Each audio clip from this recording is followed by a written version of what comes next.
Buenas tardes a todos, a todas desde España. Buenos días a la profesora Marcasolo y a aquellos que nos veis desde América Latina, que sé que sois algunos, algunas.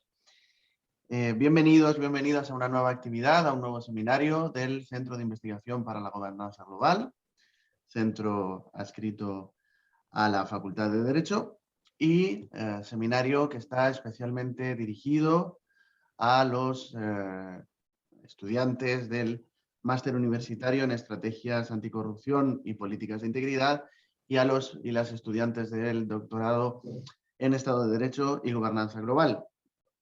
Esta tarde, desde Chile, nos acompaña la profesora doctora Jimena Marcazzolo Aguad, que es abogado por la Pontificia Universidad Católica de Chile, máster en Derecho Penal y Ciencias Penales por las universidades de Barcelona y Pompeu Fabra, aquí en España, doctor en Derecho por la Pontificia Universidad Católica también, y en la actualidad es profesora investigadora del Centro de Derecho Regulatorio y Empresa de la Universidad del Desarrollo en Chile, miembro del directorio del Instituto de Ciencias Penales y subdirectora de la revista de Ciencias Penales, que está auspiciada por dicho instituto y editada por Thomson Reuters, entre otros méritos que podría destacar de su extenso y rico currículum, pero dado que no quiero robarle más tiempo y dado que ella es la protagonista de la actividad, le cedo la palabra para que nos ilustre sobre un tema sin duda interesantísimo que tiene que ver con la responsabilidad penal de las personas jurídicas y cuál es la forma más correcta de actuar en relación a dicha responsabilidad, si debemos castigar o debemos persuadir. Así que, Jimena, cuando quieras, tuya es la palabra. Bueno, muchísimas gracias, Javier, por esa presentación, por tu calurosa bienvenida. Muchos saludos a todos los estudiantes de doctorado, de máster que están presentes, colegas. Un gusto, la verdad, estar acá. Quiero también agradecer formalmente la invitación que me ha extendido el Centro de Gobernanza Global, ¿no es cierto?, en la Universidad de Salamanca, encabezado por su director, el doctor y profesor en Derecho Administrativo, ¿no es cierto?, don Pedro Nevada Batalla. Así que muchísimas gracias, de verdad que estoy muy contenta, y además quiero decirlo derechamente, muchas gracias a mi amigo Javier, porque con Javier, además de compartir una gran admiración por el trabajo que él ha realizado, que es muy destacado, y tuve la oportunidad de escucharlo y verlo acá en Chile, también somos amigos. Así que siempre un gusto estar con esa confianza. Y también, aprovechando que somos un grupo bastante reducido, yo creo que es interesante que hagamos una clase lo más dinámica que podamos. Yo traje un tema que lo traje con preguntas, porque quiero tratar o procurar de dar respuesta a esa pregunta que se formula, ¿no es cierto?, como título de la ponencia, pero me parece del todo relevante los comentarios, las observaciones y las preguntas que cada uno de ustedes pueda ir formulando. Así que, de verdad, ya estamos bastante lejos y además estamos usando este medio tecnológico, así que interrumpan, prendan la cámara en ese sentido, por favor, la máxima informalidad posible, porque la idea es que esto resulte bien y bueno para todos, ¿ya? Así que muchísimas gracias. Bien, traje, como les dije, o sea, no les he dicho, preferí traer esta vez una presentación, porque me parece que puede ser un poco más didáctico en relación con algunos conceptos sobre los cuales quiero hacer énfasis, ¿ya?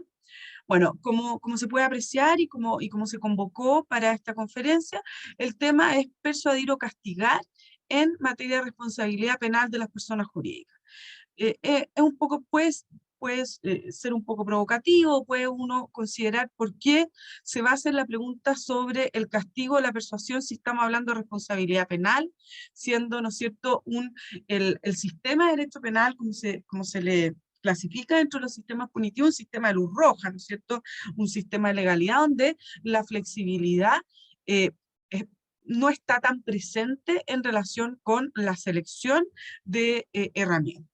Pero por lo mismo creo que la pregunta es válida porque también quiero anticipar que la respuesta no va a ser tan tajante, ni tampoco se basa en una investigación empírica en relación con los resultados más que empíricamente se puedan demostrar que son más efectivos en uno u otro caso, sino es una investigación dogmática sobre la que he trabajado en los últimos años, digamos, y que creo que desde la perspectiva, ¿no es cierto?, de los mismos fines que se persiguen con la criminalización de ciertas conductas a la persona jurídica es viable, factible, ¿no es cierto?, afirmar que la persuasión puede ser una técnica o una herramienta que favorezca el proceso de autorregulación o el proceso de cumplimiento normativo de las entidades. Eso es un poco el objetivo que tengo en vista durante la conferencia del día de hoy.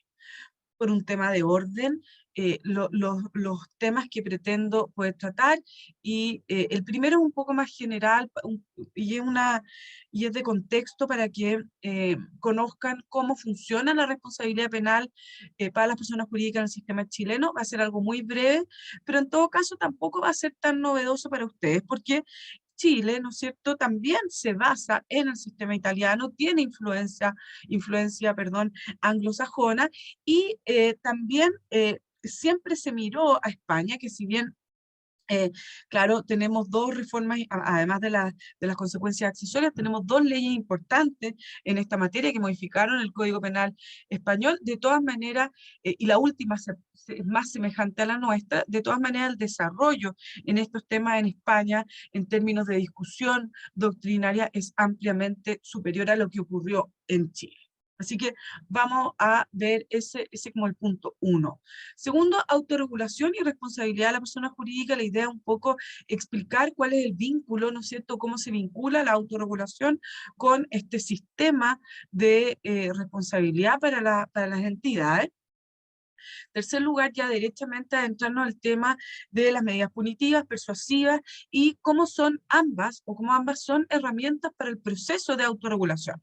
O sea, en el contexto del proceso de cumplimiento, cómo ambas pueden y favorecen este proceso, en qué medida y cómo vamos a aludir también a la regulación responsiva, ¿no es cierto?, que es un concepto propio más del derecho administrativo que del derecho penal, pero una regulación responsiva que participa de la idea de ir alternando ambas, lo persuasivo y lo punitivo. Y finalmente, responder, ¿no es cierto?, o intentar dar respuesta a la pregunta y concretar esa respuesta en algunas instituciones ya legales, ¿no es cierto?, instituciones que se pueden observar en el Estatuto chileno. Entonces, vamos al tema. Una breve introducción entonces. Cuando hablamos de responsabilidad penal de las personas jurídicas en Chile, estamos hablando de la ley 20.393.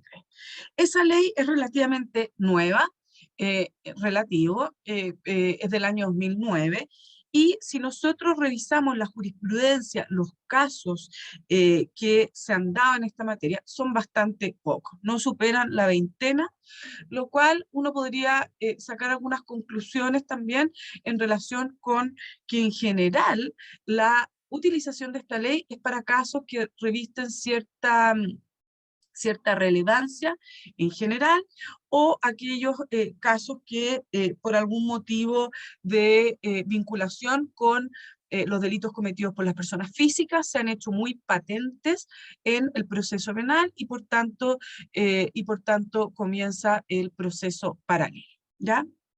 Pero en realidad son pocos. Ha habido también mucho empleo de salidas alternativas. Que las salidas alternativas son, bueno, como lo dice el nombre, alternativas al juicio oral, al procedimiento penal, que permite aplicar sobre la base de un acuerdo, ¿no es cierto?, entre el imputado y la fiscalía, algunas condiciones que pueden ser de distintas índoles, de condiciones económicas, sujetarse a un lugar determinado, implementar un modelo de prevención de delitos, etcétera.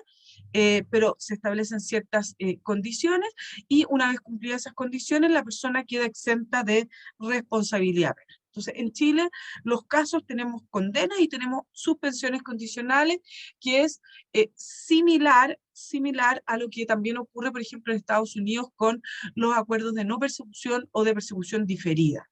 Muchos casos de delitos cometidos por personas jurídicas no van a resultar en una condena para esa organización, sino van a resultar en estos acuerdos que se someten estas organizaciones a fin de evitar el estigma que significa desde la perspectiva de la reputación, particularmente de la persona jurídica, y todo lo que implica también someterlo a un proceso penal, van a ser, digamos, van a optar por esa salida. En Chile también muchas personas jurídicas, en la medida que la Fiscalía les ha propuesto estas alternativas, también han adoptado estas suspensiones condicionales del procedimiento. Pero vamos a lo más general.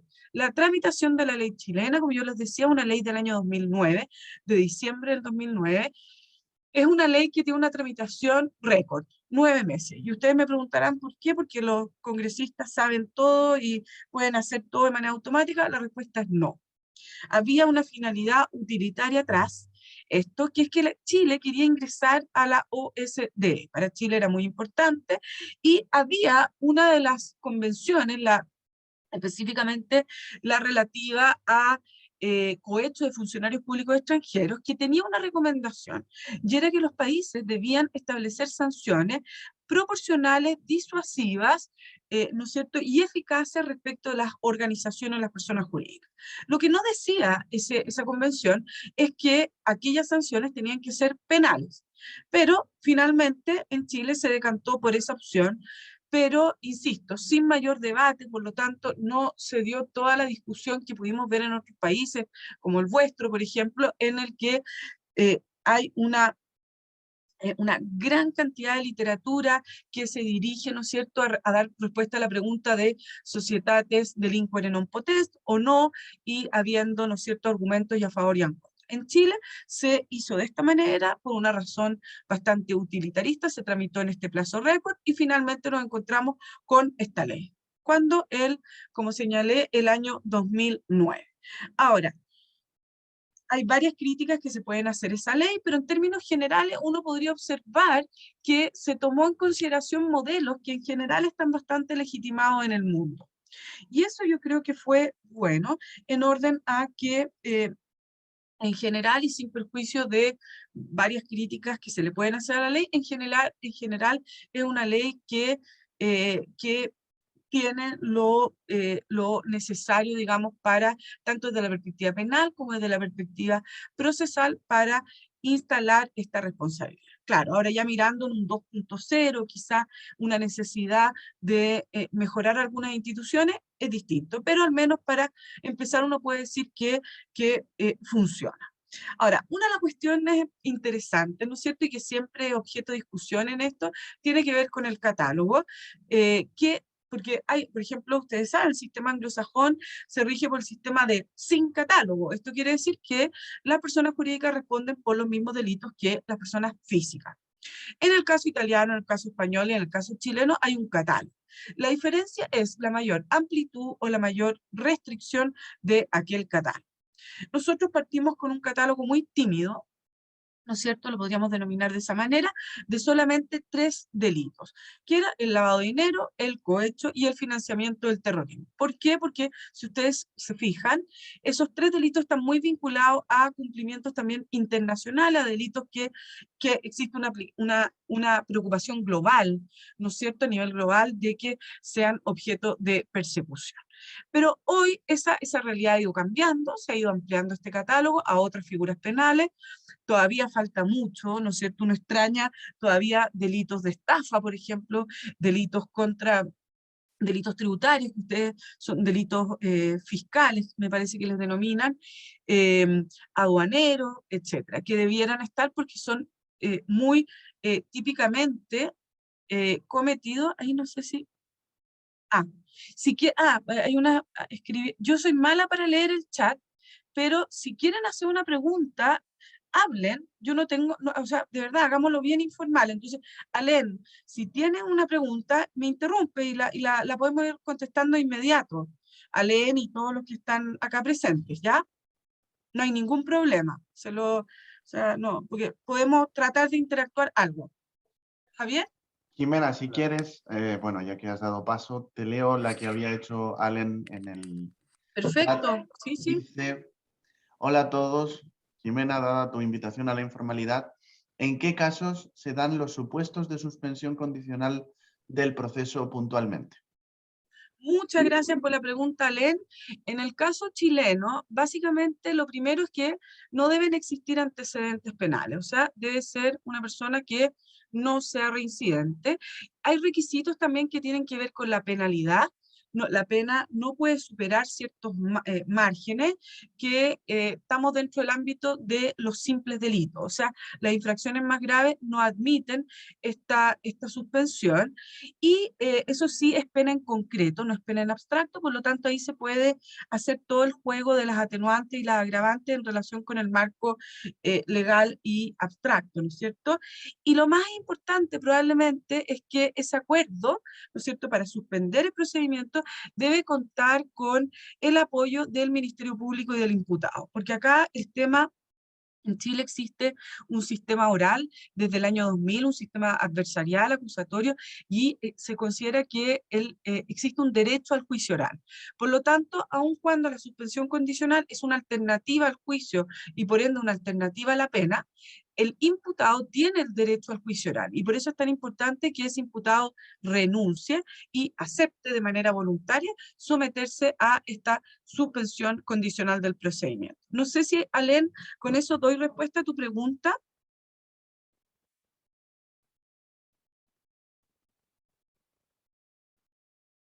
¿Alén?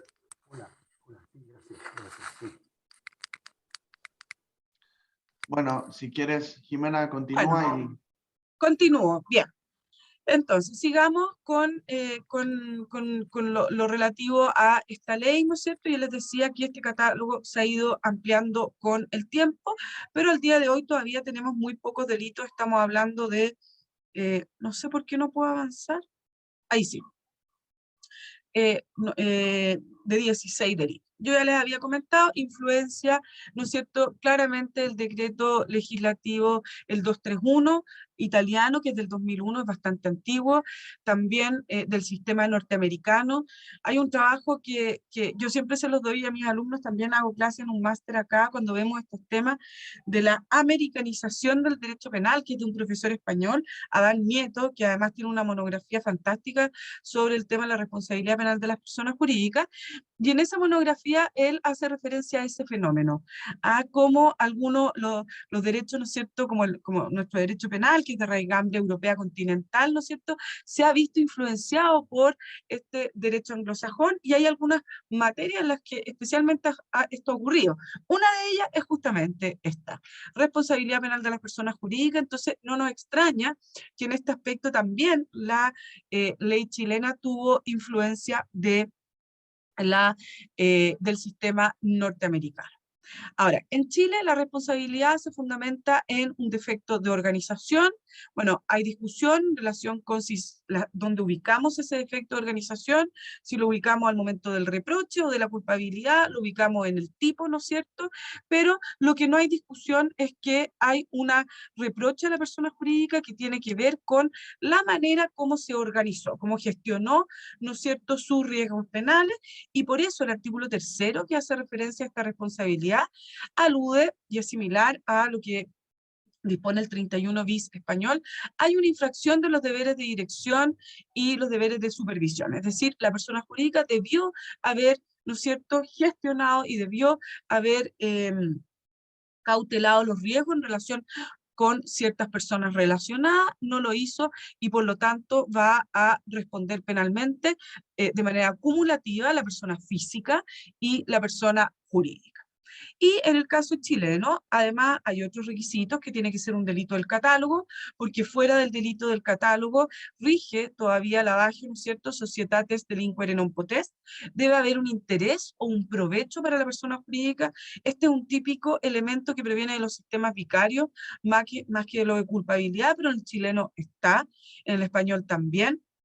Y el delito de la persona física, esto es muy importante, tiene que ser consecuencia directa e inmediata del incumplimiento de dichos deberes. O sea, hay una relación de causalidad o de imputación, ¿no es cierto?, el delito de la persona física con la infracción de la persona jurídica. Entonces, con esto, la ley chilena procuró, ¿no es cierto?, arrancar del fantasma de la responsabilidad objetiva, responsabilidad que sí puede ser compleja a la luz, ¿no es cierto?, de un sistema de derecho penal en el cual obviamente la culpabilidad es uno de los principios rectores. Eso no voy a entrar en la discusión, que ese es un tema muy vasto y muy interesante de revisar, pero no voy a entrar, de la culpabilidad como atributo, ¿no es cierto?, de las personas físicas y cómo predicamos esa culpabilidad respecto a un ente que no tiene existencia. Bueno, normalmente, y simplificando al máximo, porque no tengo tiempo para entrar en esa discusión, normalmente esto se resuelve por la vía de los equivalentes funcionales o por la vía de un reproche, ¿no es cierto?, que se le hace a la persona jurídica, entendiendo que hay cierto ámbito de organización que le es propio y que por lo tanto solo puede atribuírsele a dicha entidad sin, y no a más allá de las personas físicas que realmente ejecutaron o realizaron aquel acto o tomaron o adoptaron aquella decisión. Por de pronto también la ley chilena no admite la responsabilidad, como ocurre en otros sistemas, respecto de entes sin responsabilidad, exige que estemos ante personas jurídicas, por lo que tengan la organización de la persona jurídica, me refiero a legalmente, se hayan estructurado de esa manera, y que pueden ser de derecho privado y también empresas del Estado. Obviamente las personas jurídicas de derecho público quedan afuera, pero hubo misiones importantes que probablemente se van a reformar en lo próximo. Por ejemplo, quedaron fuera los partidos políticos, porque tienen personalidad jurídica de derecho público, pero, y por lo tanto quedan fuera de la ley, pero hay un riesgo importante de que ellos pudieran incurrir en algún tipo de conductas, especialmente del catálogo. Las penas, si ustedes están ahí en pantalla, si ustedes se fijan, fue bastante sobrio el legislador chileno, por no decir quizá un poco avaro, ¿no es cierto?, en comparación a otras sanciones que podrían haberse incorporado y que satisfacen, ¿no es cierto?, vamos a discutir sobre las sanciones más adelante, pero que, por ejemplo, satisfacen aspiraciones del modelo estructural, que es uno de los modelos que dentro de los sistemas punitivistas, que aboga por medidas que tiendan a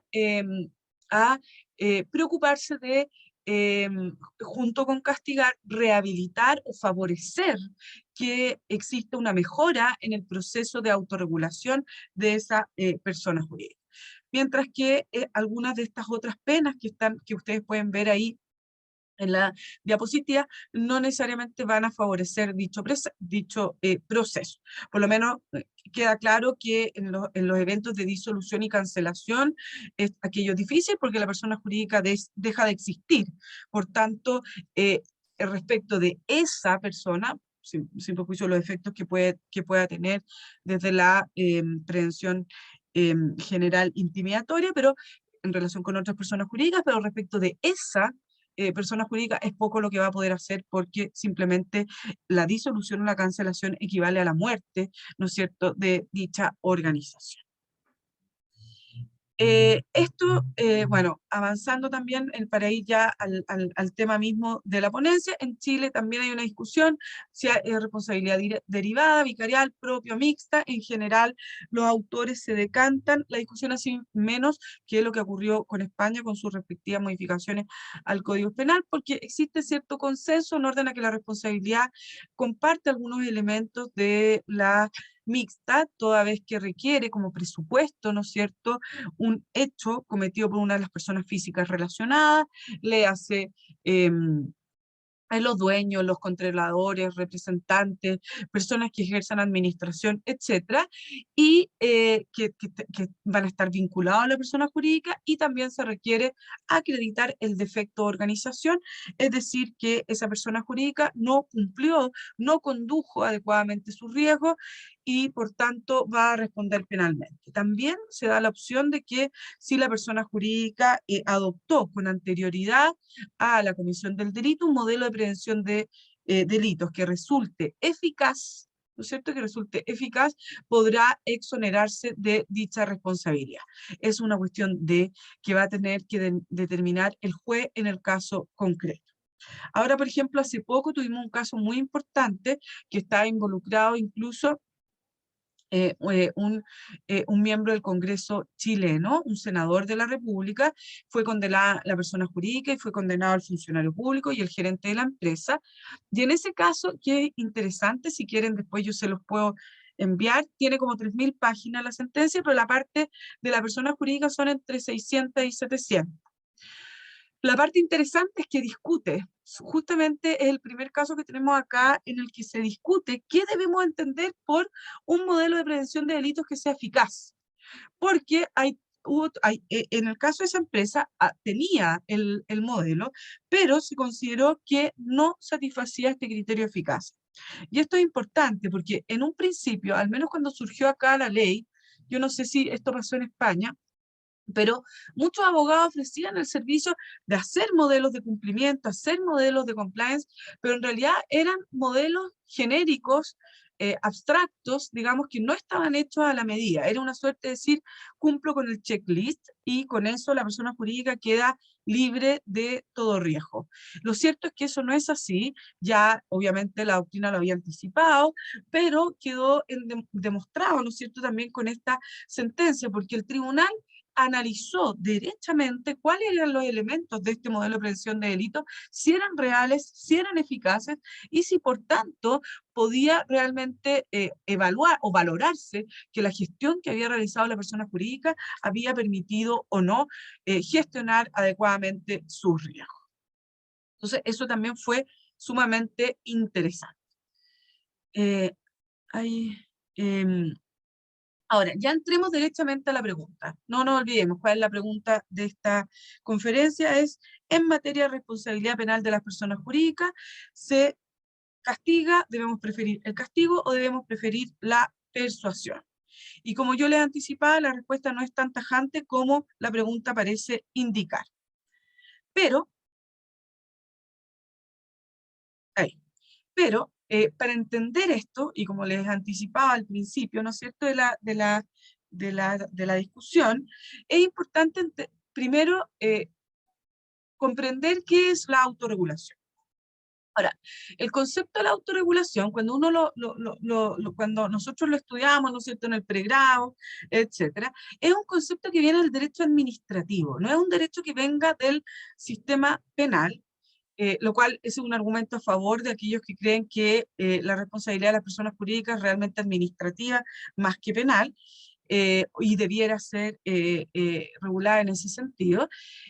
Pero también preguntarnos entonces por qué cuando nosotros aludimos a responsabilidad penal de las personas jurídicas vamos a hacer referencia a este sistema o a este concepto de la autorregulación de la gestión de riesgo, ¿no es cierto?, que realiza el propio destinatario, ¿no es cierto?, como, que en este caso es la persona jurídica, pero vamos a ver que, y eso ustedes lo van a poder revisar en general la literatura que existe sobre este tema, se le agrega un apellido, que es la autorregulación regulada, que es un límite a este proceso de autorregulación. Vamos a explicar bien en qué consiste eso en un momento más.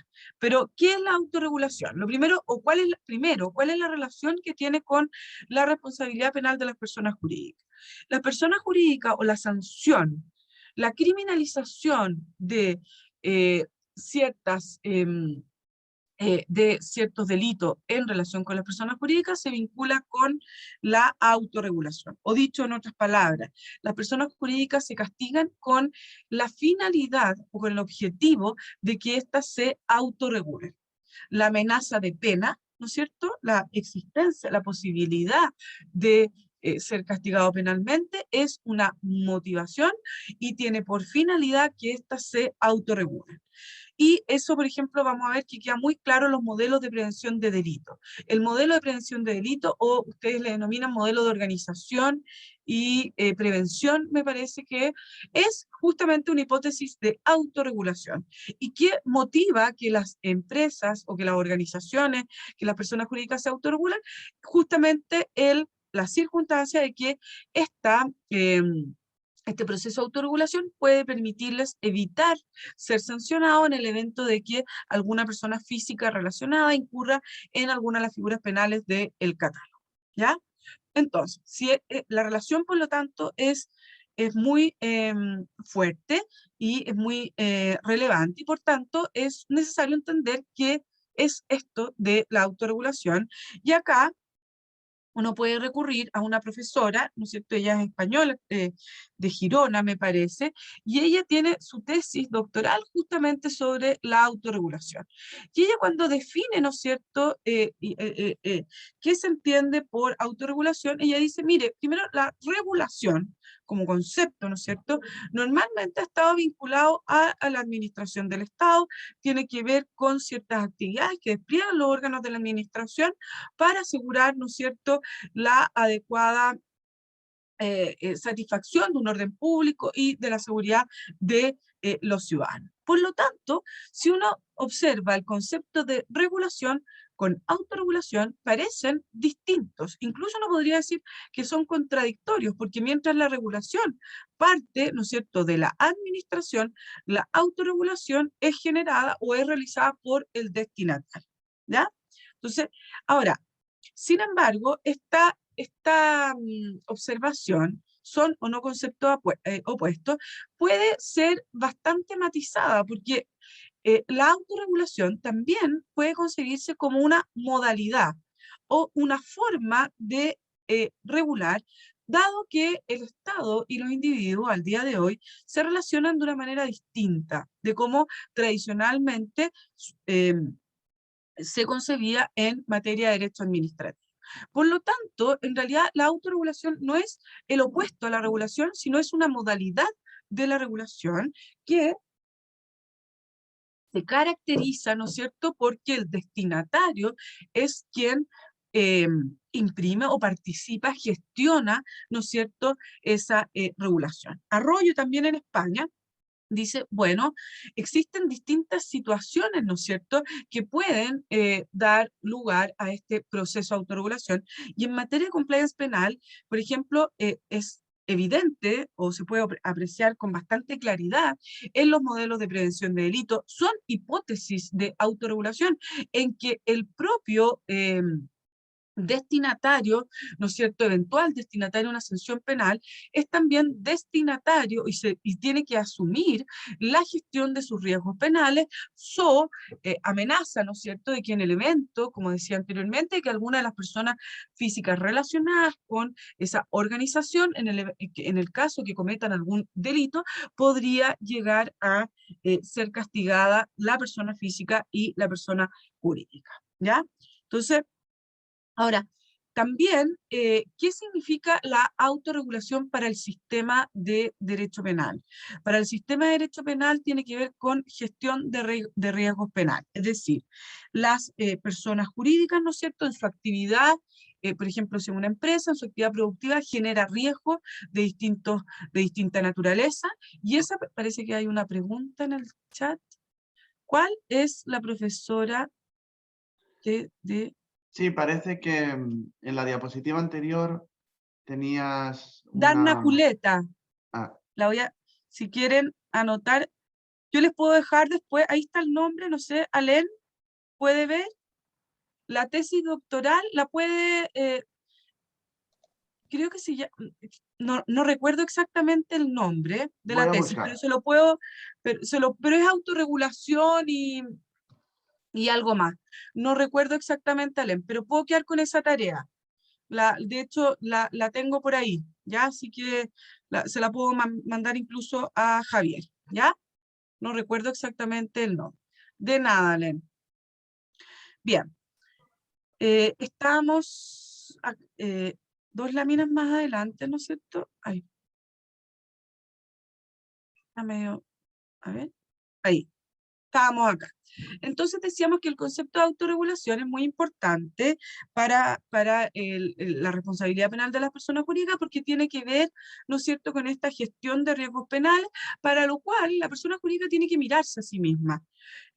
Bueno, todo esto lo digo en términos figurados, pero en el proceso de autorregulación la persona jurídica va a tener que encargarse de focalizar y encontrar cuáles son los ámbitos que pueden, en los cuales tiene, y esto se llama matriz de riesgo, cuando se elaboran estos programas de prevención, hay que identificar cuáles son aquellos aspectos de esa organización que pueden generar riesgo y por lo tanto cómo debe mitigarse aquellos efectos, y por eso se genera toda esta lógica que es muy anglosajona de los protocolos, de la reglamentación, de los procesos de trabajo, que tiene que ver con una manera de hacer las cosas para evitar que puedan ocurrir esas consecuencias, ¿ya?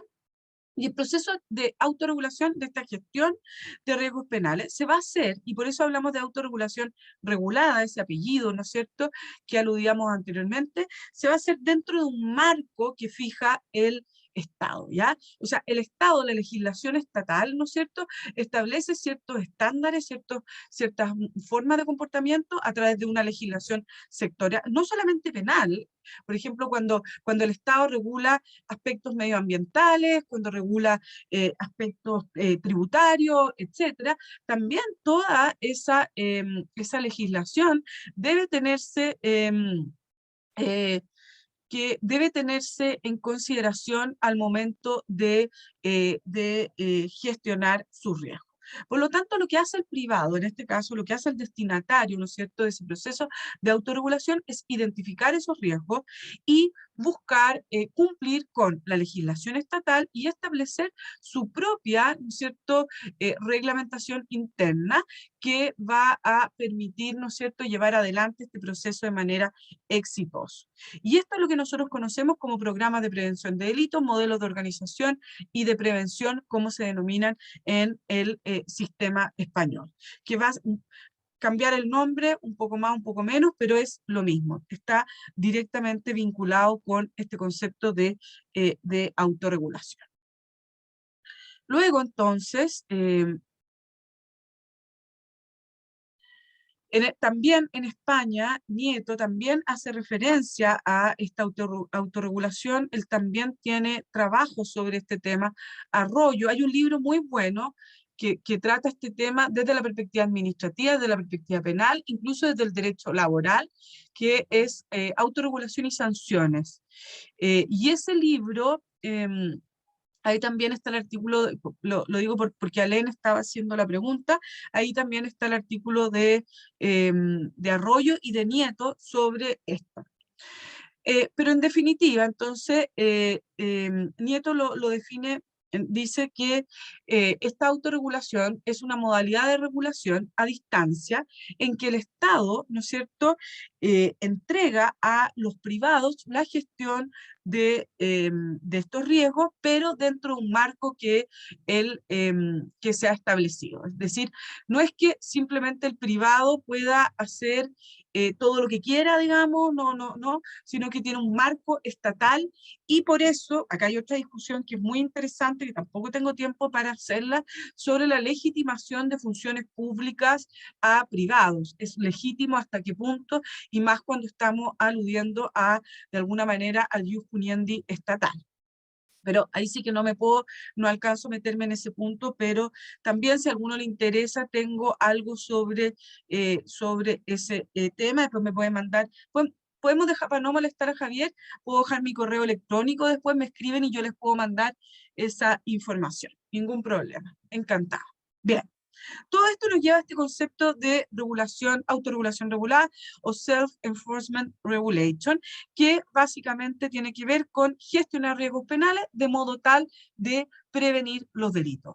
En el sistema chileno, no es que el legislador le diga a la persona jurídica, usted está obligada a adoptar un modelo de prevención de delitos. No se lo dice así, sino que le dice, usted podrá.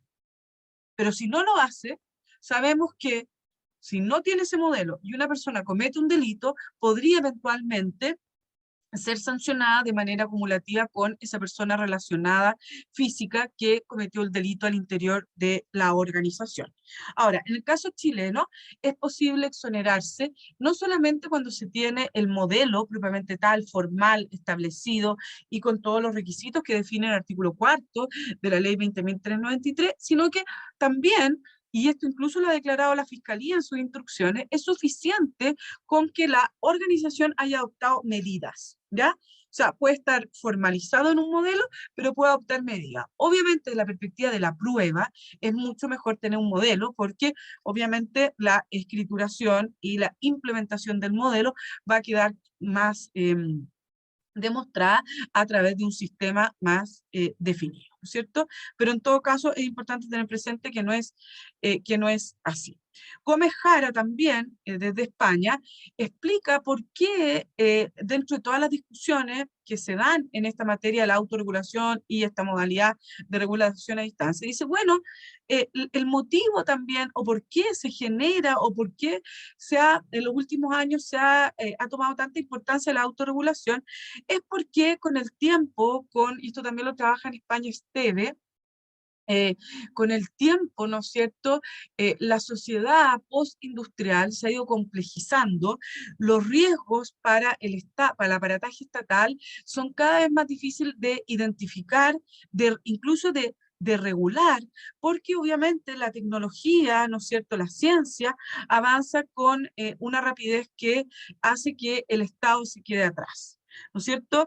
De esta manera, la autorregulación dentro de un marco estatal, dentro de un marco fijado por el Estado, es una solución también que permite, ¿no es cierto?, que el Estado pueda establecer estándares generales, pero entregando a aquel que es quien mejor conoce, por decirlo de alguna manera, porque es muchas veces esta innovación, esta ciencia, esta especialización parte desde el destinatario de la regulación, es quien mejor conoce, ¿no es cierto?, los márgenes de su actividad, los riesgos que derivan de su actividad, ergo podrá de mejor manera, ¿no es cierto?, mitigarlos y a través, ¿no es cierto?, de este programa de prevención de delitos o de organización, prevenir aquellos delitos que puede dar lugar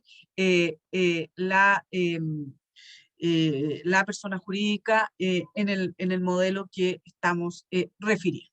Entonces, este es otro voto a favor, ¿no es cierto?, de por qué el destinatario tiene que participar tan activamente. Lo mismo también Esteve, y también tengo trabajos de él, si les interesa, se los puedo compartir porque los tengo muy a mano.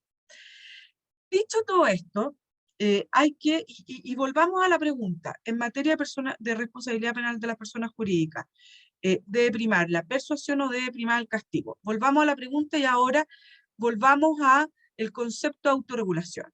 La autorregulación hay que entenderla como un proceso, no es algo estático, ¿ya? La autorregulación mira al presente, mira al futuro de la organización, porque en definitiva organiza lo que la corporación es hoy, pero también tiene que prevenir los comportamientos futuros que ésta puede realizar. Entonces, uno puede ver ahí a la autorregulación como un proceso que es dinámico, ¿ya? Y por eso, normalmente las leyes, cuando hacen referencia a estos modelos, hablan de la implementación. La implementación es algo que se tiene que ir dando en el tiempo de manera permanente. No existen, no sirven aquellos modelos de prevención de delitos que son estáticos y que la organización guarda en un cajón. Eso no es compliance penal. Esto es un proceso permanente que se va a ir actualizando y en el que también van a ir surgiendo nuevos riesgos, ¿ya? Entonces, nosotros podemos identificar la autorregulación con un proceso en desarrollo, un proceso, ¿no es cierto?, que además, conforme a lo que hemos dicho, porque hay una participación del destinatario, eh, implica que, o requiere, supone esa participación de ese destinatario y supone la casuística en el sentido de que supone ir a la realidad de cada organización o de cada persona jurídica en concreto. No sé si se entiende esta idea, pero lo que quiero decir es que el proceso de autorregulación tiene que ser realizado en base a la realidad de una organización determinada, porque una persona jurídica, para poner el ejemplo, que expulsa vertidos por ejemplo, porque producto de sus procesos químicos en la manufacturación de X producto, es distinto a una persona jurídica que realiza, por ejemplo, que participa en el mercado de los servicios. No es que la segunda no tenga riesgo, sino que los riesgos son distintos, ¿ya? Entonces, esto es muy importante. El proceso de autorregulación no debe ser en abstracto, debe ser en concreto, conforme a los riesgos que cada organización debe cautelar, ¿ya? Y también, como se explicó, ¿no es cierto?, como lo dijimos antes, es importante entrar a considerar que hay cierto conocimiento y cierta especialización que va a tener o que puede tener una determinada organización que debe incorporarse también en ese proceso de autorregulación, ¿ya? ¿Esto por qué es importante con la pregunta?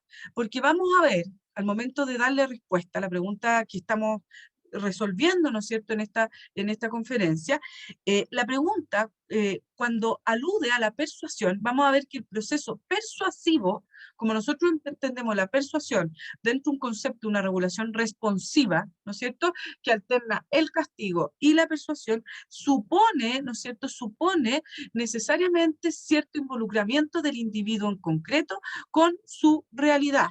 Entonces, ahí, si nosotros hacemos el link o lo vinculamos con la autorregulación y persuasión se comunican bien, en el sentido del casuismo y en el sentido de la intervención del propio destinatario del proceso, ¿ya?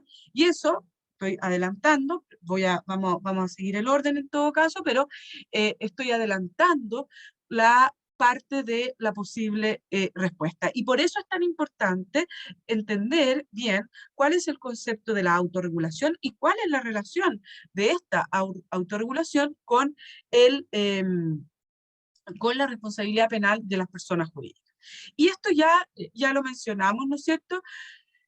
La autorregulación tiene que ver, se vincula necesariamente con el proceso de elaboración de estos programas de prevención de delitos, con la organización de esos riesgos penales y con todo lo que aquello significa.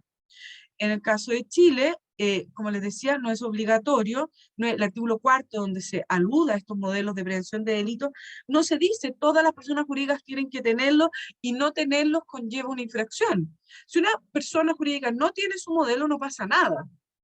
Porque el problema va a ser cuando una persona física relacionada de esa organización cometa un delito y esa persona jurídica no tenga un modelo. Y va a decir, la fiscalía, en el caso interno nuestro, le va a decir, bueno, usted, el delito de esa persona física obedece a que usted no cumplió, no gestionó adecuadamente sus riesgos, infringió sus deberes de dirección y supervisión y por eso, ¿no es cierto?, la persona física de su organización cometió el delito.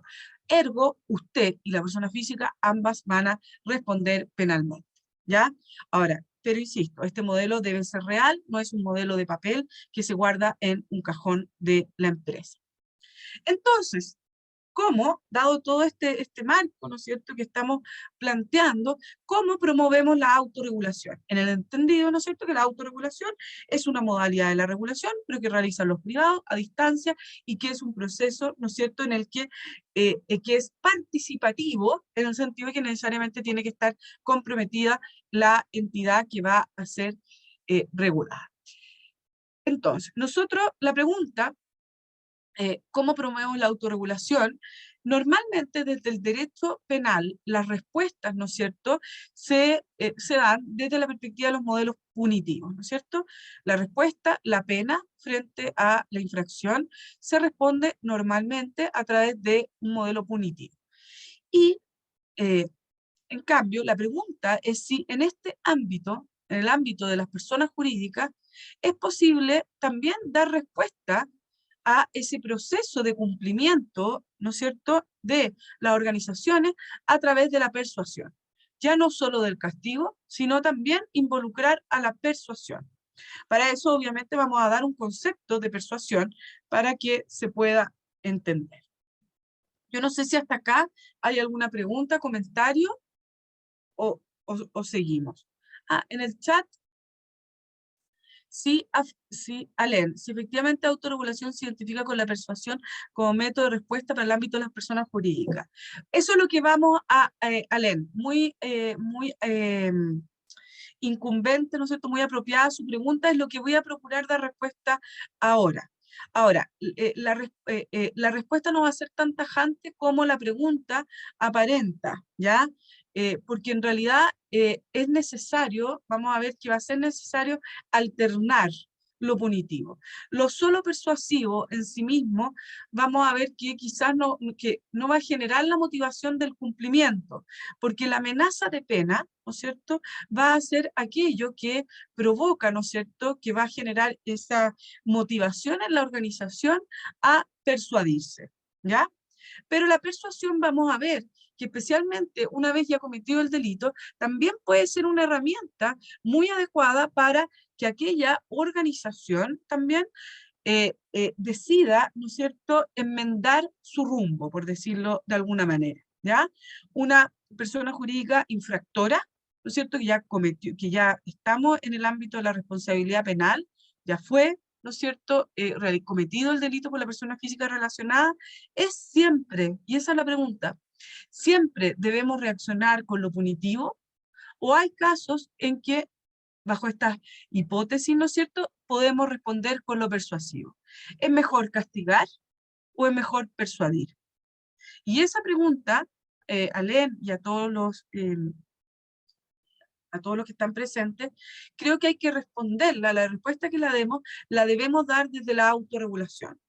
¿Y por qué debemos darla desde la autorregulación? Porque aquello que perseguimos al momento de instalar institucionalmente en un Estado, ¿no es cierto?, la responsabilidad penal de la persona jurídica, fue con miras a esto, fue con miras a lograr la autorregulación de esa persona jurídica. Ergo, cuando la persona jurídica infringe, comete el delito, debo también, de cara a la autorregulación, que es la finalidad que tuve en vista al momento de establecer la responsabilidad penal, debo responder esta pregunta: ¿debo castigar o debo persuadir?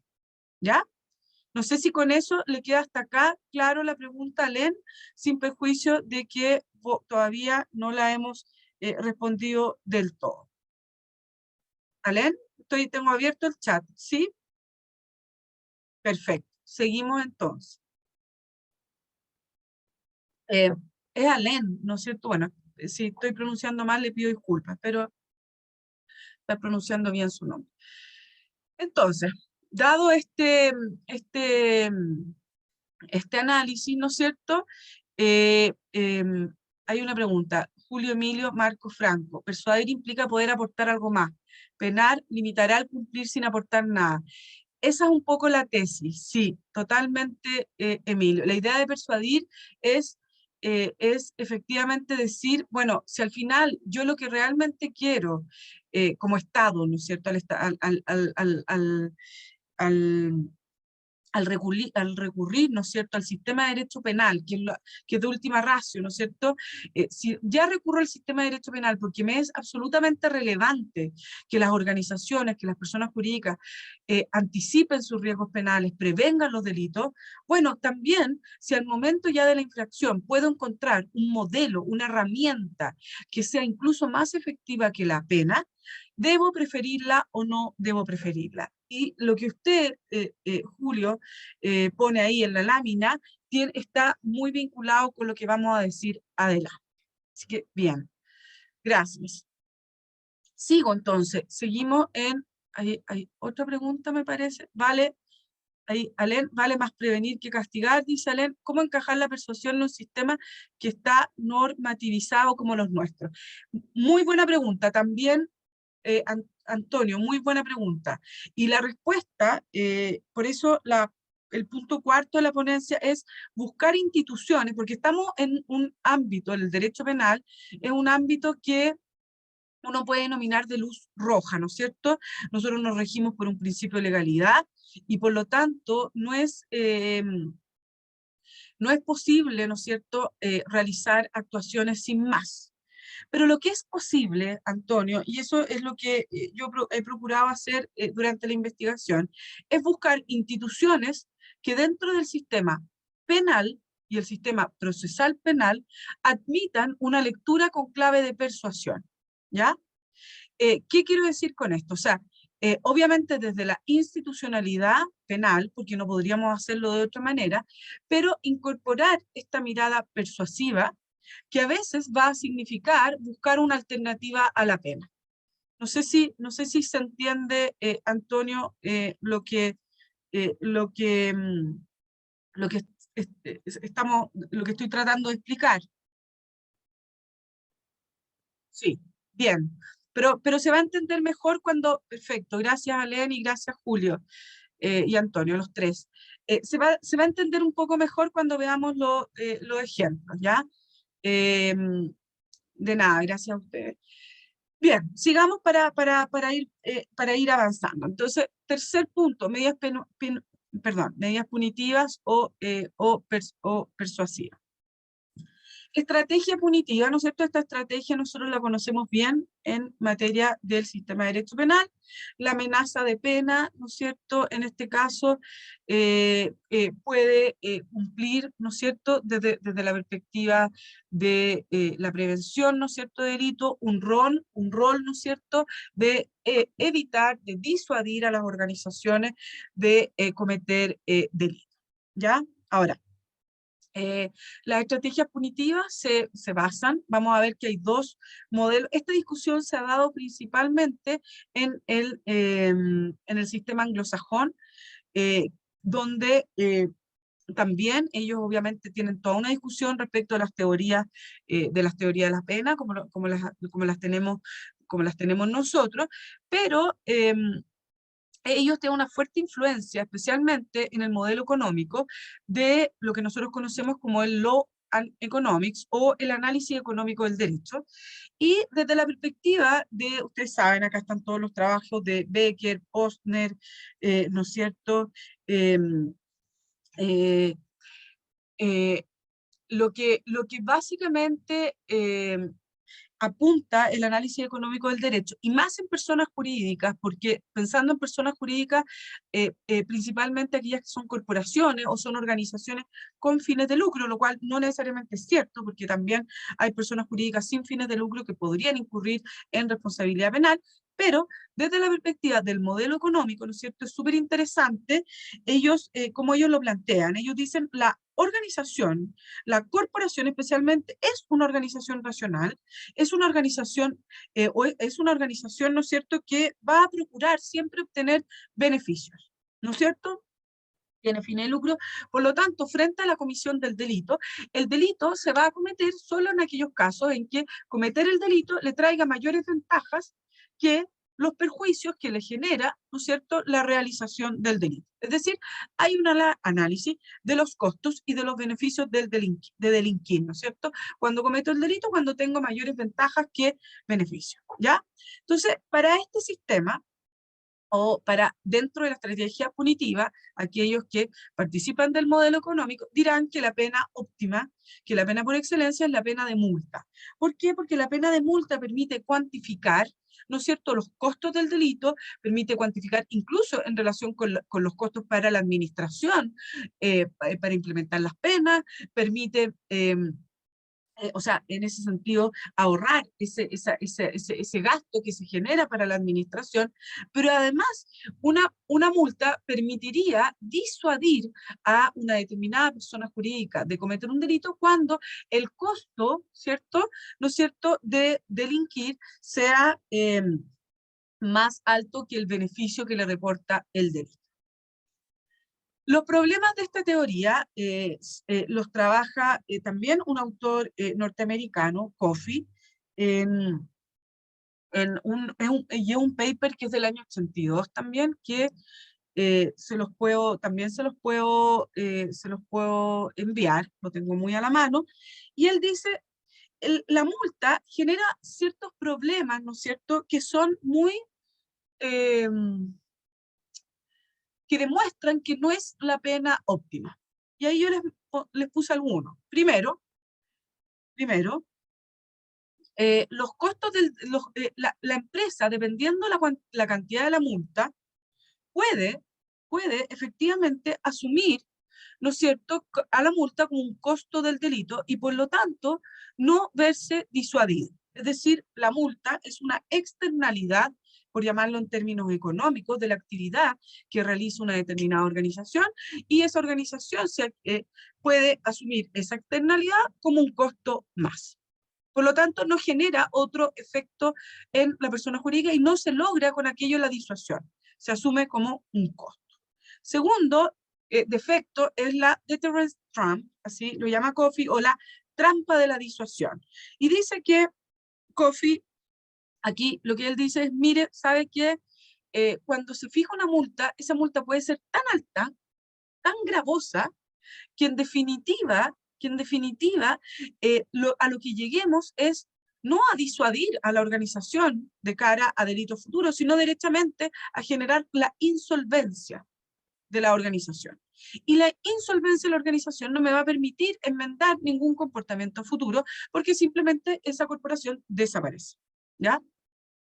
Segundo, el overspill. El overspill tiene que ver con que la multa, esto chorrea, o sea, perdón el término coloquial, pero lo que quiero decir es que la multa rebasa. ¿A quién? A terceros inocentes. Casos, ¿a qué terceros inocentes puede afectar la multa? Porque la empresa, cuando tenga un costo alto por una multa, si lo internaliza como un costo, y lo va a hacer de alguna manera para poder costear ese gasto, entonces, ¿quién se va a ver afectado? Se van a ver afectados, primero, ¿no es cierto?, los propios trabajadores, porque podría esto significar despidos, se puede afectar también, ¿no es cierto?, a los consumidores, porque podemos tener un alza en los precios de un producto, va a perjudicar a los accionistas que no concurrieron necesariamente al acto, ¿no es cierto?, etcétera. Overspill, o sea, esto de los efectos, ¿no es cierto?, que tiene la pena. Y la nullification, que es otra de las críticas que hace Coffey, que es que el juez al momento de hacer el cálculo de la multa va a tender a evitar la aplicación de aquellas multas que puedan significar también la insolvencia de la corporación, cuando, por ejemplo, especialmente pensemos en aquella industria, ¿no es cierto?, que pueden ser claves para un determinado zona, localidad. Pensemos en las localidades, ¿no es cierto?, de España, de Chile, de Venezuela, del país que ustedes quieran. Hay localidades en las que una empresa significa o ofrece la mano de obra sustantiva para esa determinada comunidad. Entonces, lo que dice Coffey es, no es cierto, ¿no es cierto? No es cierto que el juez no va a tener en consideración ese elemento al momento de aplicar una pena de multa. Entonces, todo esto quiere decir, todas estas críticas apuntan a decir el modelo económico, la pena, no es necesariamente lo más disuasivo. La pena puede ser buena en algunos casos, obviamente, todos estos son argumentos no absolutos, digamos, pero también tiene efectos que pueden ser negativos. Por lo tanto, quizás no es la pena óptima como lo plantean aquellos que postulan el sistema o el modelo económico. Surge entonces el modelo estructural, que justamente lo levantan ¿quién? Acá hay una pregunta de Julio. La multa tiene un límite si no queremos que la empresa quiebre. Por eso la política clave es la educación, para que la sociedad no acepte de forma natural el delito. Sí, totalmente de acuerdo, Emilio. Julio Emilio. Julio. Efectivamente, las multas tienen límites, al menos en los sistemas nuestros, regidos por el principio de legalidad, las multas tienen límites máximos y tienen límites mínimos. Pero también nunca tenemos que olvidar que las multas van a tener que ver también, más bien, la afectación o la consecuencia que la multa puede tener para el patrimonio de una organización va a ser distinta según justamente el acervo patrimonial de aquella en relación con otra. Entonces, también puede darse el caso que la multa más alta, supongamos que se sostiene en un determinado sistema jurídico, sea irrisoria para una empresa muy grande y por lo tanto no tenga ningún efecto disuasivo porque para esa organización sea muy alta, pero para otra, esa multa, incluso ni siquiera la más alta que pueda tener ese sistema jurídico en particular, pueda ser muy alta para esa otra persona jurídica. Entonces, el llamado de atención acá, y por eso usted tiene razón, si bien hay límites en la multa, pero el llamado de atención es a también ir en consideración a la persona jurídica concreta a la cual se aplica la multa.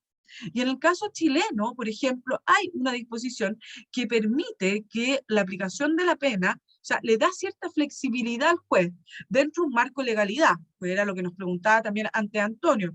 No nos podemos salir de la legalidad, pero dentro del marco de la legalidad, otorgar cierta flexibilidad, en este caso al órgano jurisdiccional, para que pueda atender, ¿no es cierto?, a la realidad de esa organización al momento de aplicar la pena, ¿ya? Ahora, también ustedes me pueden decir, pero profesores, quizás, y efectivamente quizás hay casos en que derechamente esa persona jurídica, la sanción óptima deba ser la disolución y la cancelación, porque está en un estado, ¿no es cierto?, de desorganización o es tan refractaria, ¿no es cierto?, desde la perspectiva de la conducción de sus riesgos penales, que quizás eventualmente aquello sea la sanción que deba merecer. Y efectivamente, ahí hay más, quería terminar con la política clave, como bien dice, y el elemento de que estoy todavía en la pregunta de Emilio, ¿no es cierto?, el elemento de la prevención especial es importante en esta materia. ¿Por qué es importante? Porque la prevención especial apunta a la rehabilitación o a la educación de la organización. Entonces la pregunta es por aquellas sanciones o penas medidas persuasivas que puedan tender también a favorecer ese proceso por parte de la organización. Y aquí Julio me dice, eso es complicado porque el mismo delito tendría distinta penalización.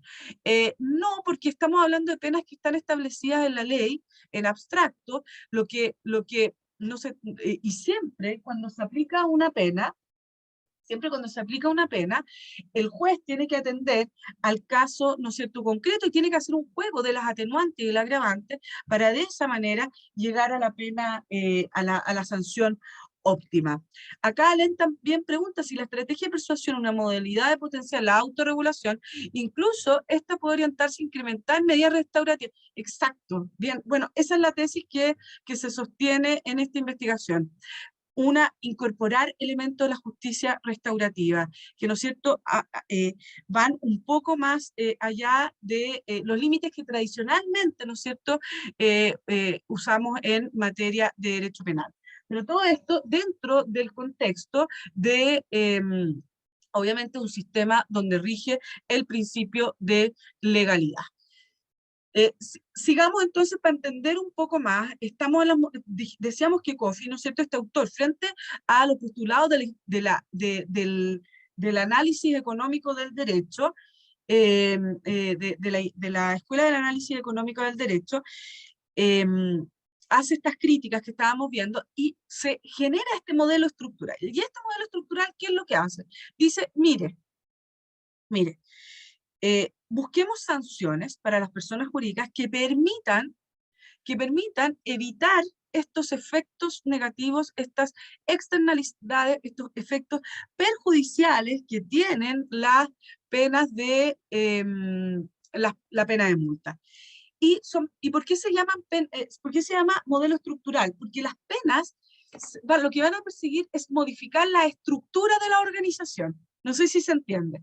Por ejemplo, en el sistema español hay penas estructurales cuando se habla de la supervisión. Todas las penas de intervención, de supervisión de la persona jurídica son estructurales. Es decir, no es solo castigarlas en lo económico, sino es involucrarse en la administración, puede ser una opción de la persona jurídica, o en la gestión de riesgos penales, a través de colaborar con la confección de modelos de prevención de delitos por parte de estas personas jurídicas, para que de esta manera, ¿no es cierto?, se logre castigar, pero al mismo tiempo, junto con el castigo, fines que, como bien lo decía Julio hace un momento atrás, fines que tienen que ver con la prevención especial, con la rehabilitación, con la recuperación y con lograr que esa persona jurídica, ¿no es cierto?, adhiera su comportamiento al derecho. ¿Se entiende? Entonces, penas estructurales, por ejemplo, en Chile existe publicación de la sentencia, intervención, supervisión, equity fine, el equity fine es una multa de capital, que en definitiva lo que se hace es aumentar las acciones de una empresa y parte se pasa al Estado y otra parte a la víctima, bajo la perspectiva de lo que también decía Alén o Antonio, no me acuerdo cuál de los dos, respecto a la justicia restaurativa, también incorporar ahí a las víctimas.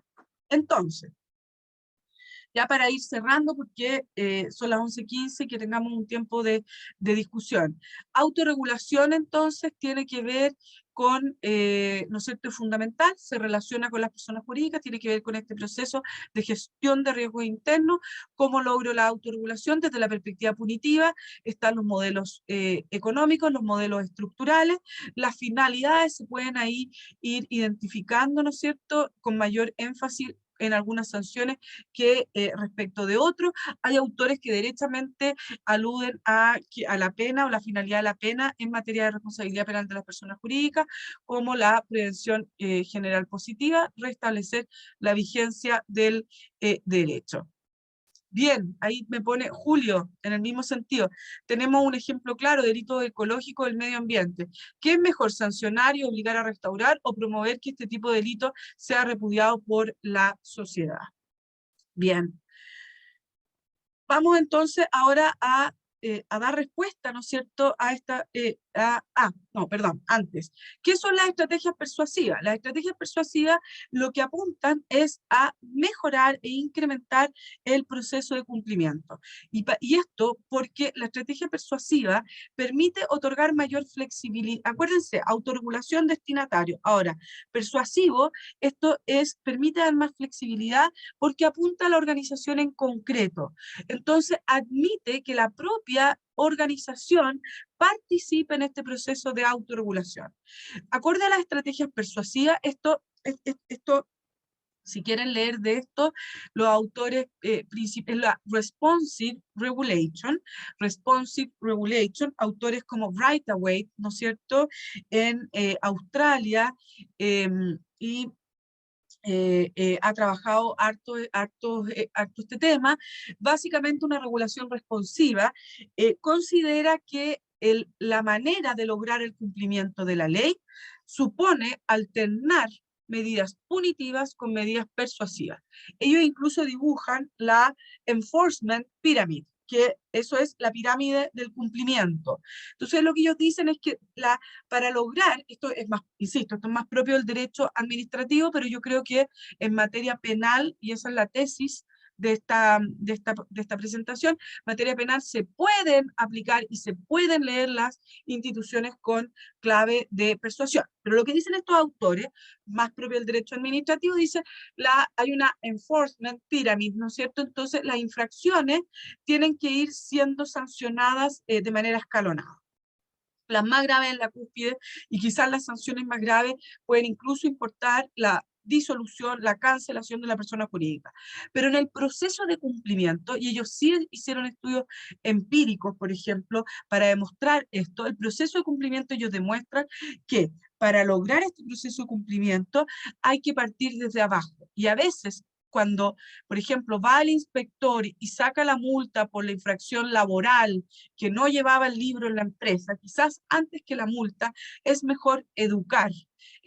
A eso apunta la persuasión. O sea, vamos convenciendo, hagamos partícipe al destinatario de esa regulación, ¿no es cierto? Hagámoslo partícipe de este proceso a fin de que lograr que vaya enmendando su rumbo y sea una persona cumplidora de la ley. Se trata de un método participativo que involucra a la persona jurídica. Entonces, y en este caso a la persona jurídica. Si ustedes ven, esto hace sentido, creo yo, a mí me hace sentido en relación con la autorregulación. La autorregulación al destinatario, lo persuasivo, él también participa. Entonces, por eso yo creo que siempre teniendo en claro, como bien lo hizo ver Antonio hace un momento atrás, que estamos en el contexto de un sistema de derecho penal, no olvidándonos de ahí, pero podemos rescatar algunas instituciones que nosotros tenemos y dar cierta flexibilidad. ¿A quién? Al juez. Si ustedes se fijan, esto mismo ocurre en materia de responsabilidad. En Chile se denomina responsabilidad penal adolescente, no sé cómo se denomina en España, pero me refiero a la responsabilidad de los menores. Normalmente la responsabilidad de los menores apunta o tiene una finalidad que está mucho más enfocada a la prevención especial, ¿no es cierto? Por razones obvias, ¿no es cierto? ¿Y por qué? Porque son menores y el sistema no, tampoco los quiere, quiere ¿no es cierto? Quiere que se rehabiliten para que puedan seguir participando en esta sociedad. Entonces, si ustedes se fijan, en los sistemas de responsabilidad penal adolescente, normalmente, desconozco el español, pero puedo hablar por el chileno, también el juez tiene mayor flexibilidad. No se trata de no cumplir las penas tienen que cumplir con el principio de legalidad, pero hay flexibilidad, por ejemplo, en que puede adoptar algunas penas accesorias que puedan apuntar a la rehabilitación, o parte de la pena puede implicar elaborar un programa. No sé si eso existe en España, por ejemplo, un programa que se hace especialmente para ese menor. Bueno, eso es justamente, para que se entienda mejor esta explicación y la respuesta que yo voy a dar a la pregunta, creo que en ese tipo de sistemas, en los que es muy importante educar, en los que es muy importante, porque acá el fin es autorregular, entonces si el fin es autorregular, entonces seamos consecuentes con ello, castiguemos, sin duda, cuando haya que castigar, pero cuando la persuasión pueda ser una medida razonable y pueda facilitar el proceso de cumplimiento de la organización, entonces abramos, ¿no es cierto?, abramos la posibilidad a que aquello ocurra. Entonces, la respuesta a la pregunta que se formuló al inicio de esta actividad sería esta: en materia de responsabilidad penal de las personas jurídicas, debieran primar las herramientas persuasivas por sobre las punitivas, en ciertos casos, por ser más conducentes a la autorregulación. Es decir, con esto no se está negando la importancia de lo punitivo. De hecho, sin lo punitivo, lo persuasivo no funciona. La amenaza de pena es fundamental para la persuasión. Si no, no hay persuasión. ¿Ya? Pero, dependiendo de la gravedad del delito, dependiendo de las características de la organización y dependiendo del caso concreto, el sistema creo yo, es bueno que el sistema pueda ser leído, y sea leído más bien, con clave de persuasión. Justificación, entonces, algo más dicho, coherencia, entonces, con la autorregulación, flexibilidad que exige tanto la autorregulación como la persuasión, promueve la colaboración. En materia de responsabilidad penal de personas jurídicas, resulta fundamental la colaboración, porque de otra manera, más allá que exista una pena, no vamos a lograr que gestione adecuadamente sus riesgos. O sea, es fundamental que la organización colabore, porque justamente el castigo de la persona jurídica, con todas las discusiones dogmáticas que hay, en general se asume que también fue un logro o un triunfo. Este tema, sí, totalmente de acuerdo con el comentario que está haciendo Allen. Para que esto ocurra, ¿no es cierto?, es necesario, ¿no es cierto?, que la persona jurídica se involucre en este proceso, ¿ya? Y además porque en la práctica, solo castigar a las personas jurídicas no necesariamente va a permitir o va a lograr este efecto de prevenir especialmente la delincuencia económica que se comete en el seno de la empresa. ¿Ya? Si queremos realmente disminuir la delincuencia económica que se comete en el seno de empresa, tenemos que partir por lograr que la autorregulación de las organizaciones sea un compromiso real, no solamente heteroimpuesto por la pena. La pena es importante porque motiva, pero también tenemos que lograr incentivar, tenemos que lograr persuadir. Y aquí este término me parece a mí muy importante. Esto ya lo dije, por lo tanto voy a avanzar porque quiero que tengamos un minuto al final para discutir. Y esto también este es un tema muy interesante. En España hay un libro muy bueno también de Inquiesta, Gastón, me parece que él es de Derecho Procesal, y él escribió un libro sobre Derecho Procesal de las personas jurídicas, y ahí él trata el tema de las investigaciones internas.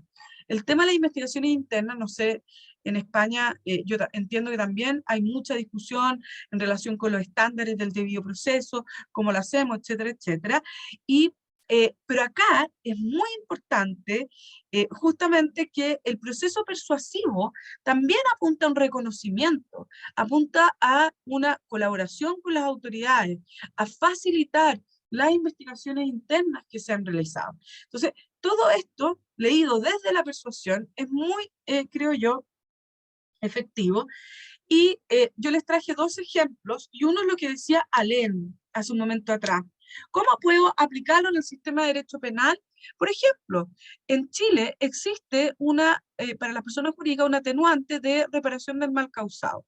Bueno, si uno exige que esa atenuante admita lectura, si tenemos la reparación celosa del mal causado, pero en vez de leerla tradicionalmente como una erogación económica, démosle una lectura en clave de justicia restaurativa. ¿Por qué? Porque la justicia restaurativa da un paso más allá, ¿no es cierto? Habla de un proceso dialogado, muy en la línea de la persuasión, ¿no es cierto?, entre el Estado, la víctima, todos los actores, y también, obviamente, que la suspensión condicional del procedimiento es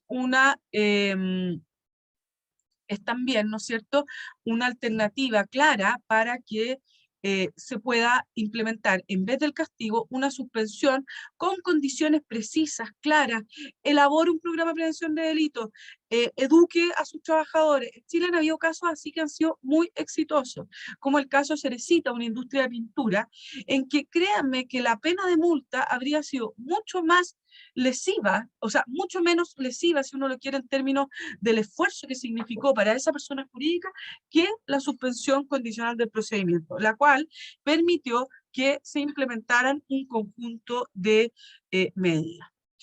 Bueno, con eso termino la exposición. Tengo dos preguntas que no he contestado. De Julio dice, cuando el responsable de los hechos cometidos sea un menor de 18 años, responderán solidariamente con él de los daños y perjuicios causados a sus padres, tutores, acogedores, guardadores por este legal de hecho, por este orden. Cuando esto no,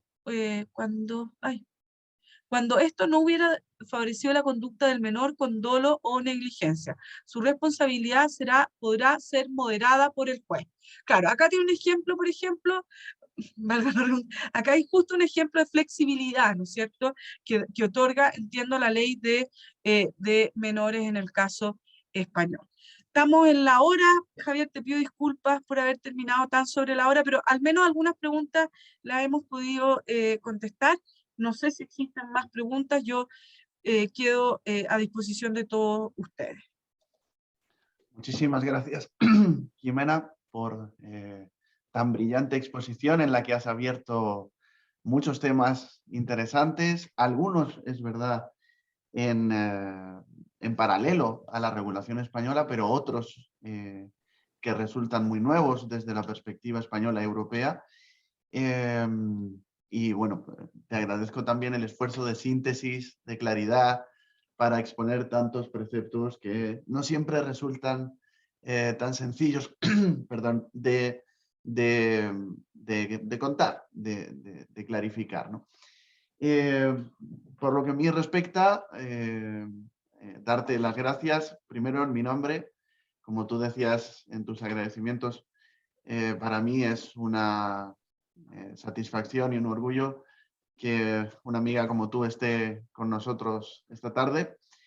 Y también te doy las gracias en nombre del Centro de Gobernanza Global, el Centro de Investigación para la Gobernanza Global y de la Universidad de Salamanca por habernos acompañado en este rato.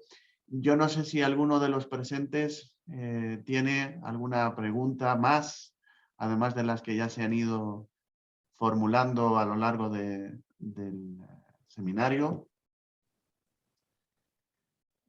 En el chat podréis ver el correo electrónico de la profesora Marcasolo, por si alguno de los presentes tuviera algún interés o alguna pregunta. Alen nos dice: muchas gracias, profesora, acogedora intervención, clarísimo mensaje. Lo único, si es posible, que los que asistimos se nos otorgue una certificación del evento. Gracias. Esa cuestión, como dije al inicio, se va a gestionar. Lo voy a comentar con el centro de investigación. No creo que haya mayor problema, pero en todo caso tendréis respuesta en los próximos días. No sé si hay alguna cuestión más. Por mi parte, no me resisto a abusar de tu tiempo un minuto más, porque a lo largo de tu discurso yo iba haciendo el paralelismo, ¿no?, con la regulación española y efectivamente cómo esos debates en torno a la heterorresponsabilidad o la autorresponsabilidad pues se han producido también aquí, ¿no? Si estamos en un modelo de heterorresponsabilidad, de autorresponsabilidad, si la reforma de 2015 caminó hacia el segundo modelo. Pero bueno, parece que aquí hemos llegado a una especie de punto intermedio en el cual nos hemos contentado con decir que hay elementos de las dos teorías, ¿no? Hay elementos de heterorresponsabilidad, por cuanto es preciso que exista un previo delito cometido por la persona física, y hay también insisto, mayor camino hacia la autorresponsabilidad. Pero lo que no tenemos, y a mí no ha dejado de sorprenderme y de interpelarme, es la cuestión de la persuasión. Me parece una alternativa que debería explorarse, pero me han quedado muchas dudas que obviamente no puedo plantearte ahora, ¿no? Pero sí una, al menos. Y claro, tú decías que debía ser el juez, ¿no?, el encargado de velar o de supervisar este proceso persuasivo, ¿no? Y yo pensaba si eso no nos puede llevar a un sistema de, no sé si contradictorio, porque no es la idea, pero cómo hacer que el juez pueda imponer medidas persuasivas si no están regladas. O si en su contrario, si debemos reglar unas medidas que, como nos has comentado, son por su propia naturaleza flexibles. No sé si... Sí, excelente. Bueno, muy buena la pregunta y efectivamente, esta es quizás es la tensión mayor del sistema persuasivo, porque efectivamente nosotros estamos dentro de un sistema que es punitivo, ¿no es cierto? Que tiene reglas muy claras, que se rige por el principio de legalidad. Entonces no podemos simplemente generar medidas ad hoc. Eso sería absolutamente, ¿no es cierto?, contrario a los postulados básicos. Por lo tanto, lo que se, lo que se propone con la persuasión, primero, bueno, justificar por qué la persuasión es deseable desde la perspectiva de la autorregulación, pero obviamente utilizar el sistema jurídico, tanto penal como procesal penal, ambas instancias, para admitir esta lectura en clave de persuasión. ¿Qué significa esto? Por ejemplo, y yo ahí traje dos ejemplos, dos situaciones del caso chileno, pero que podrían aplicarse perfectamente al caso español. Una atenuante. No es que el juez vaya a inventar un atenuante porque no puede hacerlo, ¿no es cierto? Ni el chileno, ni el portugués, ni el hondureño, ni el español, ni ninguno. Pero lo que sí puede hacer es dar una interpretación, una lectura con clave de persuasión, que yo creo que es posible de legitimar sobre la base de que la autorregulación es la finalidad del castigo para las personas jurídicas. Entonces, al hacer aplicación de una institución, ¿no es cierto?, en ese caso, la atenuante, o al, por ejemplo, el fiscal seleccionar una salida alternativa al juez y propender a elegir o seleccionar junto con el juez condiciones que permitan favorecer este proceso de la persuasión, eso puede tender a esto.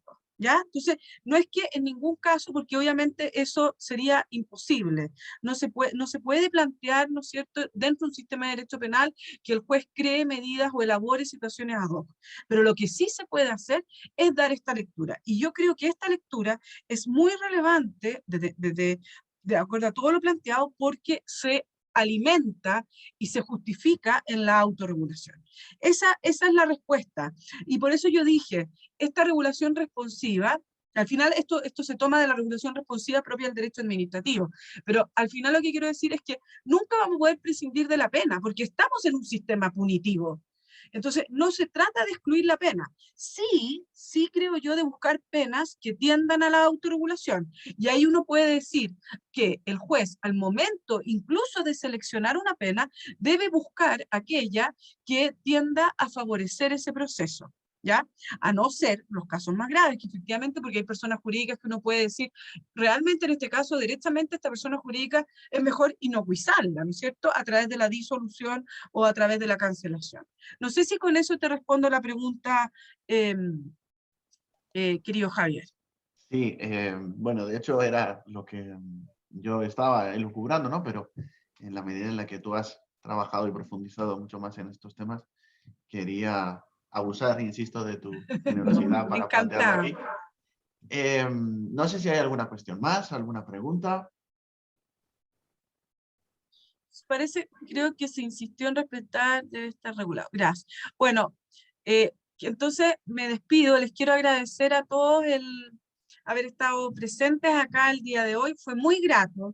Solamente no haberles podido ver sus caras, haber estado más cerca, pero de todas maneras creo que estuvo bien y bueno, sobre todo también quiero, eso, gracias, ahí va a verle, ahí está Len, también quiero darle un agradecimiento y un afectuoso saludo a mi amigo Javier, que espero que me venga a ver a Chile, ya me prometió, porque lo vamos a estar recibiendo abiertamente. Así que, y todos aquellos que quieran enviarme un correo con material o lo que deseen, encantada. Así que ha sido un placer estar con ustedes el día de hoy acá. Muchísimas gracias. Gracias a ti, Jimena. Ya sabes que la Universidad de Salamanca es tu casa, siempre. Y para nosotros será un placer recibirte virtual o presencialmente siempre que quieras. Como decía en el chat, aquellos que necesitéis un certificado de asistencia, por favor, enviadme un correo. Os he dejado por ahí mi dirección solicitándolo y lo voy a gestionar a la mayor brevedad. Gracias a todos por asistir. Buenas tardes desde España. Buenos días en Chile.